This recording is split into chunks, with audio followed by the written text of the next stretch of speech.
Ethan joining the show now, a world-class entertainer, universally loved, Wayne Brady. Hey, Wayne Brady? Good morning. What's up, man? I have one question for you, and then I might be done after that. But it's an important question, Wayne. It's an important question. Are you ready? Oh, I hear you teeing up for something funny. Does Wayne Brady have to choke a bitch? That is the first time I have ever heard that.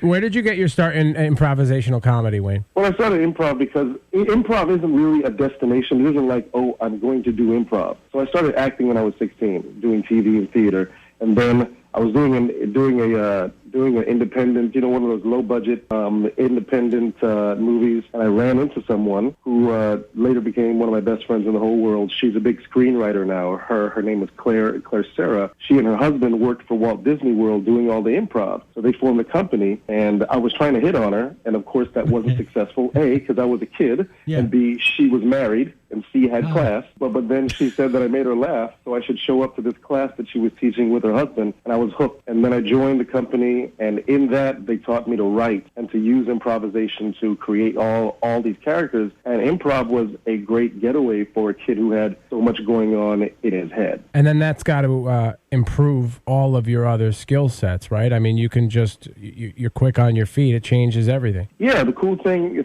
about that is because of all the gigs that I've had in my 30 years of doing this, they've all been easy to do because of improv. When I used to work on cruise ships as a singer and have to sometimes do pool games and work with a crowd if the show broke, then I could entertain people. When I was a lounge singer in Tokyo or in Las Vegas, I could talk to the audience. When I was on Broadway, if something went wrong, then I could roll with it. It's just a good life tool to be able to pull out of your pocket, just so you're never left on stage going with your, with your pants down. Right. Now, did you you mentioned? I'm sorry, Tokyo. Can you take me back to Tokyo there and shine a light on that? Yeah.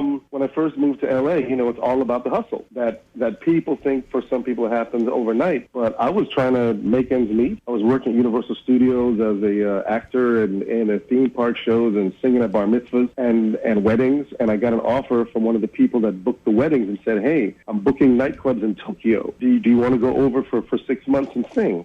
And they pay you in cash. And it's great. And I was just getting ready to get kicked out of my apartment. I was going to get ready to have my car taken away from me. So I said, let me go and make this money. I was dropped in the middle of Tokyo. Folks, no Japanese. The guy that was supposed to meet me to take me to the nightclub didn't show up. It was like a really bad movie. Somehow I found my way to the club. And it was one of the coolest experiences that I've ever had, because talk about using improvisation. I really had to communicate with these audiences without knowing any of the language, just being able to entertain them. So it was a real workshop. Improv really, it's not about I just had someone stop me in the elevator yesterday say the same thing. How do you guys do that? Well, I want to learn. I can't teach anyone to be funny. That's not the thing. I think improv really kind of, it works based on whatever you already have. Like whatever the gift that you already have. So like you guys have a gift for a gab, otherwise you wouldn't be on the radio. If we did an improv class, we would not saying this is how to be funny. I would take what you guys already do, which is you can speak in the moment. You can arc something. We would take that skill that you already have, and then I would just teach you the games and the format and get you used to just being on stage. And then the more that you do it, you would find your own improv voice so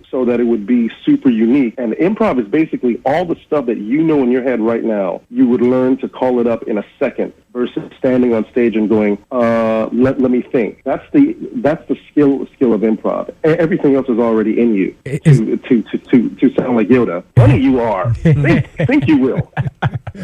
Is it part of it blocking out that part of your brain that tells you don't say that? Because you have to go. You have to speak now. Yes.